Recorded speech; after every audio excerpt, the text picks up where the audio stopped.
The following documentary relays content that some viewers may find distressing, as well as some flashing images. Viewer discretion is advised.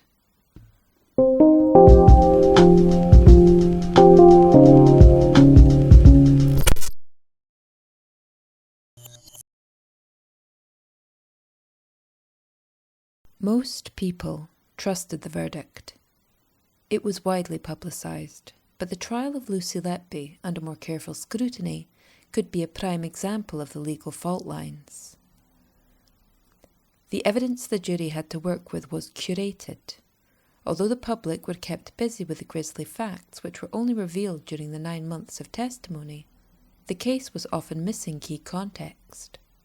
Several FOI reports, which may have only been released after the trial started, were never permitted as evidence, even though they shake the foundation of the prosecution's argument. The soundbite we heard time and time again, that Lucy was the only one present for all the events.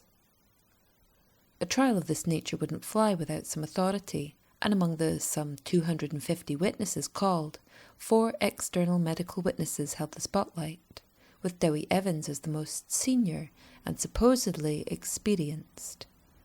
He was the one who first approached the police investigation to offer his services, and is, of course, a paid mouthpiece. He's a paediatrician, not a neonatologist, and has made a profitable career from accusing acts of deliberate harm in court, where he has both asserted and denied being an expert. He's a medical doctor, but has, in the past, been involved with the diagnosis of Munchausen's by proxy, which is a psychiatric condition and outside of his expertise. He has overseen the removal of children from their parents' care numerous times, and has never once, upon reviewing a case of suspected harm, sided with the defendant. He always pulls for the prosecution. I received a copy of the clinical notes of over 30 babies who had either died or had collapsed between January 2015 and July 2016. And I looked at all of them. Some of these cases, you could understand why the babies had died. They died from the usual problems of small babies, hemorrhage, infection, some congenital problem, for instance. Note that Evans here reveals the true number of infants initially investigated. This is also confirmed in the early articles from the Nursing Times, which reported 32 cases prior to Letby's name being released. From the cases reviewed, Dr. Evans claims to have disregarded those suffering with the usual problems. But if you remember the medical testimony from the trial, you know that most of the infants Lucy was charged with did also suffer from infection, hemorrhage, and congenital problems. Pneumonia was implicated in the death of child C, sepsis in the case of D. E died of fatal internal hemorrhaging. G and J both had prior history of infection and hemorrhaging disorders respectively. K had a lung infection, N had congenital haemophilia, and O, P and Q all showed signs of either sepsis or neck. Something doesn't add up. There are 15 more infants who didn't get their day in court, and the ones who did, children A through Q as we knew them, don't exactly match Evans' own criteria for deliberate harm. The omission of those 15 victims from the table presented to the jury and the public means the correlation it draws is worthless. Here are the 26 critical incidents as they were presented in the trial.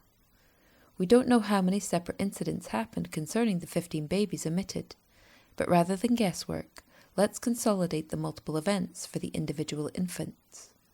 That leaves us with 17, A through Q. Now, let's see them all together. While the nursing rotas for the omitted infants are a mystery, we know from cross-examination that children C, D, H, J, K, M and N all had incidents outside of Lucy's hours. That leaves us with an estimated presence at events of about 41%. Lucy, on average, worked 60-hour weeks, which puts her presence at the ward around 36%. Even at a minimum estimation of Lucy's working hours, this doesn't break the 20% deviation that is usually cited as being statistically significant. Small datasets are actually prone to greater deviations than this. Her presence, when you take this into consideration, seems totally average. When the prosecution made the original table, it was filtered to show only what they wanted you to see and what they were trying to prove. They gave the public and the jury only a fraction of the picture. Taken out of context, it looked convincing. But it's hard to believe the prosecution didn't know that cherry-picking data to support your conclusion is both unscientific and duplicit at best.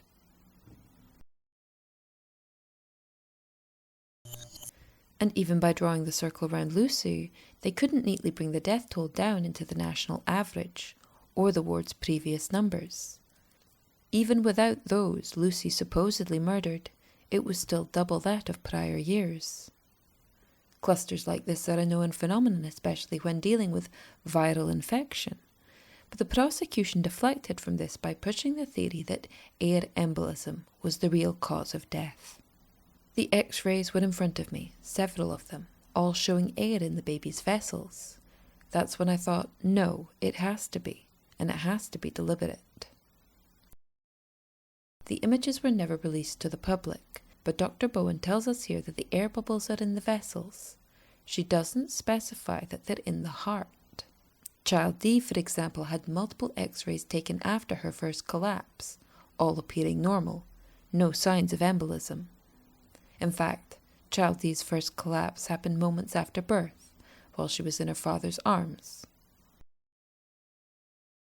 When she did unfortunately die, the body was transferred to Alderhay for the final X-rays, almost an hour's drive from the Countess of Chester, with the ill-placed central line left in the whole time.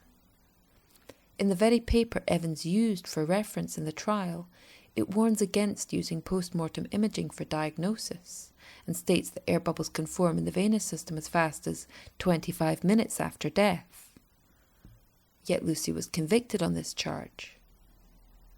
It was debated in trial, 11th of November 2022, with witnesses saying that for Child D, the latter X-rays showed signs of infection had subsided. However, that only refers to pneumonia. Sepsis isn't detectable by radiology and won't show signs on an X-ray. And that strange rash that was discussed as an indicator of the condition was also a red herring. While the jury had a glossary of terms, the real difference between mottling and purpurea wasn't well explained in the trial. Caroline Oakley, a neonatal nurse of 20 years, was well acquainted with the difference and said for Child D, the rash displayed was more localized. It was a deep red-brown, different from mottling, different from what I'd seen before. And the flitting, mottled or lividoid pattern that the junior doctors and nurses seemed so shocked by is actually the far more common and benign cutis marmorata. And cutis marmorata can be a symptom of air embolism, but it's often seen in newborns as a mere reaction to cold conditions. A purpuric rash, in Child D's case, is more indicative of sepsis, also inferred by the blue, dusky or purple colouring that was noted consistently throughout the first-hand reports. Purpuric rashes are usually blotchy, but during the COVID pandemic, some visual symptoms associated with a viral infection were similar to what Oakley may have been describing, a darker, localized reticular pattern. So if air bubbles weren't being deliberately injected, if there was no abuse happening, why did several of the babies who were improving and deemed ready to go home suddenly collapse? If you don't know the NICU personally, you may have seen from the media coverage that preterm infants are kept in filtered incubators. But let's look again at the evidence. Remember this? It's the scene in which Lucy noted Child I looking pale, where she was questioned about how on earth she could have seen such a thing from the doorway at night.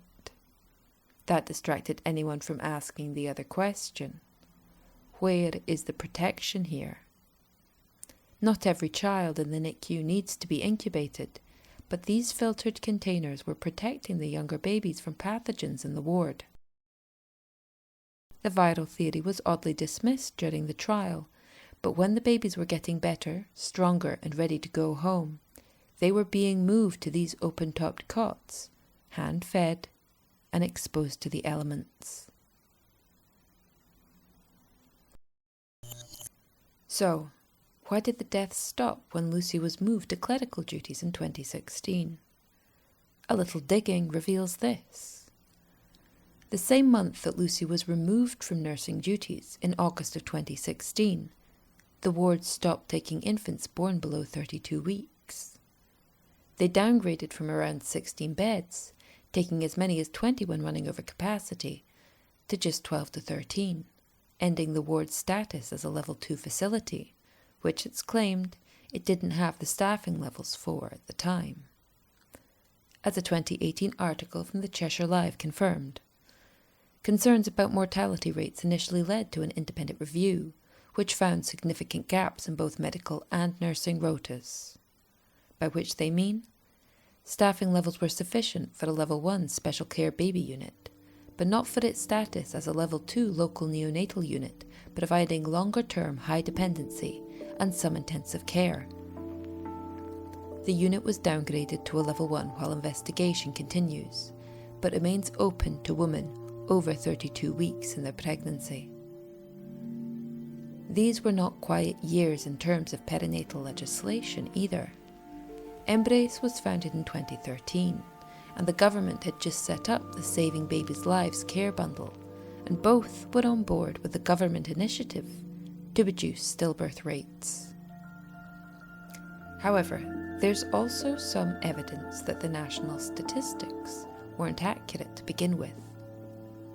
In 2022, the Telegraph published an article discussing the investigation into their nasty habit of recording early neonatal deaths as stillbirths. The National Health Service themselves were skewing the numbers, and it's not hard to see why. A financial compensation system is in place for the families of children who die in neonatal care, but not for those of whom are stillborn. And in addition to the standardised payouts, one family was awarded £8.5 million in a criminal negligence suit against the hospital, also in 2016, just before the senior doctors pushed for the police investigation against Lucy. But it still doesn't explain the sheer volume of fatalities the Countess saw in 2015. Stillbirths and neonatal deaths rose in tandem. However, both the Central Labour Suite and the neonatal unit were affected by the floods. Raw sewage from the hospital septic system covered and led to the quarantine of several rooms on more than one occasion. The plumber, Mr. Mansuti, gave details of the times he was called to the two units in court, June 14th. Although he was not outspoken about supporting a woman who was coming to be known as Britain's worst child killer, it becomes very clear when comparing the dates given that rather than following Lucy from day to night shift, the deaths actually followed the sewage problems. Starting with a service report for blocked drains in the Labour Suite on July 4th, 2015, followed by 3 stillbirths that same month.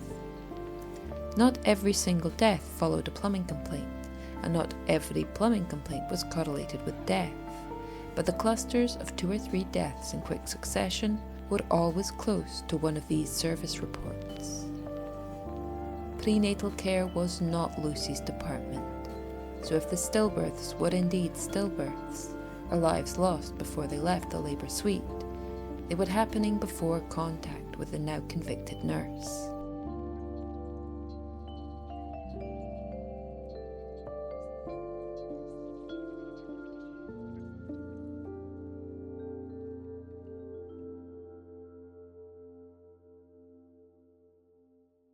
Oh, she was an extremely clever criminal. She almost got away with it, and they may well deny it, but for the consultants actually pressing and demanding that the police got involved, I think she could well have got away with this, because